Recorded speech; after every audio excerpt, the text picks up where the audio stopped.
నమస్కారం. ఈరోజు మనం మన రాజ్యాంగంలో ఉన్న ఒక చాలా ముఖ్యమైన హక్కు గురించి మాట్లాడుకుందాం. ఇది ప్రతి తల్లిదండ్రులకు వాళ్ల పిల్లల భవిష్యత్తుకు సంబంధించిన విషయం. అదే ఆర్టికల్ 28. దీన్ని వీలైనంత సింపుల్గా మనందరికీ అర్థమయ్యేలా ఎలా తెలుసుకోవాలో చూద్దాం. అయితే ఈ విషయం ఎందుకు అంత ముఖ్యమంటారా? చాలా సింపుల్.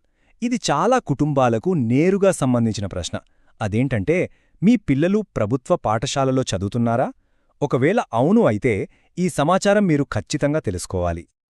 మొత్తం ఆర్టికల్ 28 సారాంశాన్ని చెప్పాలంటే ఈ ఒక్క వాక్యం చాలు. ఈ 3 పదాలు గుర్తుపెట్టుకుంటే పోదు. విద్య అనేది లౌకికంగా ఉండాలి, మతమనేది పూర్తిగా వ్యక్తిగతం, అండ్ ప్రభుత్వం ఈ విషయంలో తటస్థంగా అంటే ఎవరి పక్షం వహించకుండా ఉండాలి. అంతే. సరే, ఇప్పుడు ఈ ఆర్టికల్ 28ని ఒక్క లైన్లో ఎలా చెప్పొచ్చో చూద్దాం. చూడండి, సింపుల్గా చెప్పాలంటే ప్రభుత్వ డబ్బుతో నడిచే ఏ స్కూలైనా సరే పిల్లల్ని పిలిచి మీరీ ప్రార్థన చెయ్యాలి, ఈ పూజలో పాల్గొనాలి అని బలవంతం చేయడానికి వీల్లేదు. ఎందుకంటే పిల్లల నమ్మకం ఏదైనా కావచ్చు, దానికి ప్రభుత్వం యజమాని కాదు. వాళ్ల విశ్వాసాన్ని గౌరవించాలి. ఇదే మన రాజ్యాంగమిస్తున్న భరోసా. అయితే ఈ ఆర్టికల్ 28లో ఒక 3 చాలా ముఖ్యమైన నియమాలున్నాయన్నమాట. అవేంటో ఇప్పుడు వివరంగా చూద్దాం.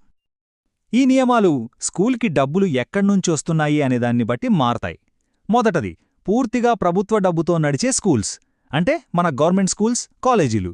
అక్కడ మతపరమైన బోధనలకు అస్సలు చోటులేదు. ఇక రెండోది, ప్రభుత్వ సహాయం పొందే స్కూల్స్. ఇక్కడ మతబోధన ఉండొచ్చు, కానీ అది కంపల్సరీ కాదు, పిల్లలిష్టమైతేనే వెళ్ళొచ్చు. ఇక మూడోది, ఎండోమెంట్ సంస్థలు నడిపేవి, అంటే దేవాలయాలు, వక్ఫ్ బోర్డులు నడిపే స్కూల్స్. అక్కడ మతబోధన చెయ్యొచ్చు, కాని ఏ స్టూడెంట్నైనా బలవంతంగా ఫాలో అవ్వమనో మతం మారమనో చెప్పకూడదు. ఇంత పాత చట్టం ఇప్పటికీ ఎందుకు ఎంత ముఖ్యం? ఈ రోజుల్లో దాని అవసరమేంటో ఒక్కసారి చూద్దాం. ఈ రోజుల్లో మతం, రాజకీయాలు, విద్య అన్నీ కలిసిపోతున్నాయి. ఇలాంటి టైంలో ఆర్టికల్ 28 ఒక కవచంలా పనిచేస్తుంది. స్కూల్స్ అనేవి చదువుకోటానికి ఒక న్యూట్రల్ జోన్గా ఉండాలి. పిల్లల మీద ఎలాంటి మతపరమైన ఒత్తిడి, భావజాల వృద్ధుడు ఉండకూడదు. బలవంతపు ప్రార్థనలు, పూజలు అస్సలుండకూడదు. ఇదే దీని ముఖ్య ఉద్దేశం. ఒక్కసారి ఆలోచించండి. ఈ ఆర్టికల్ 28 గనక లేకపోతే ఏమవుతుంది? ఏ స్కూలైనా సరే అది గుడికి, మసీదికి లేదా చర్చికి ఒక బ్రాంచ్ ఆఫీస్లాగా మారిపోయే ప్రమాదముంది. స్కూల్స్ చదువు చెప్పే కేంద్రాలుగా ఉండాలి, కానీ మత ప్రచార కేంద్రాలుగా మారకూడదు కదా.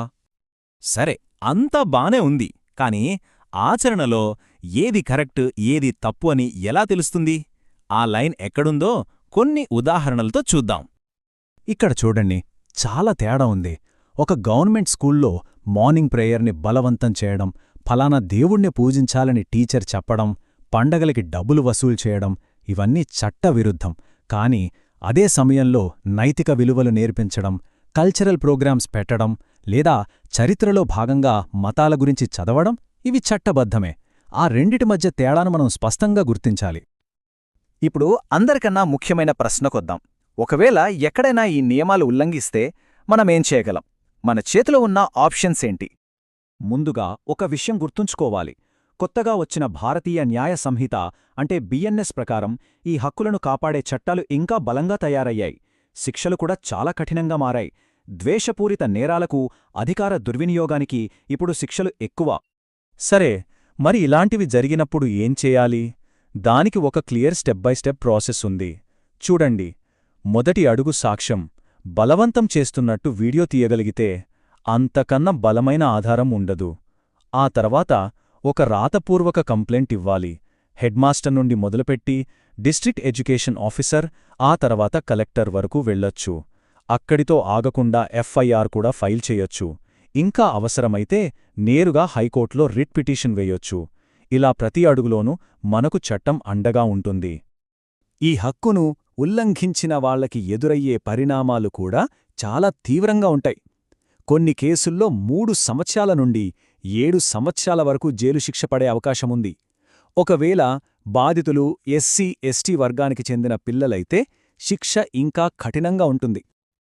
చివరిగా ఒక్క మాటలో చెప్పాలంటే ఆర్టికల్ 28 సారాంశం ఇదే. ప్రభుత్వం స్కూల్స్కి పుస్తకాలివ్వాలి, పూజా సామగ్రి కాదు. పిల్లలు బడికి వెళ్లేది చదువుకోవడానికి, అంతేగాని ప్రభుత్వం బలవంతం చేసే మతాన్ని ఆచరించడానికి కాదు. విద్యను, మతాన్ని వేరుగా ఉంచడం మన దేశ భవిష్యత్తుకు ఎంత అవసరమో ఒక్కసారి ఆలోచించండి.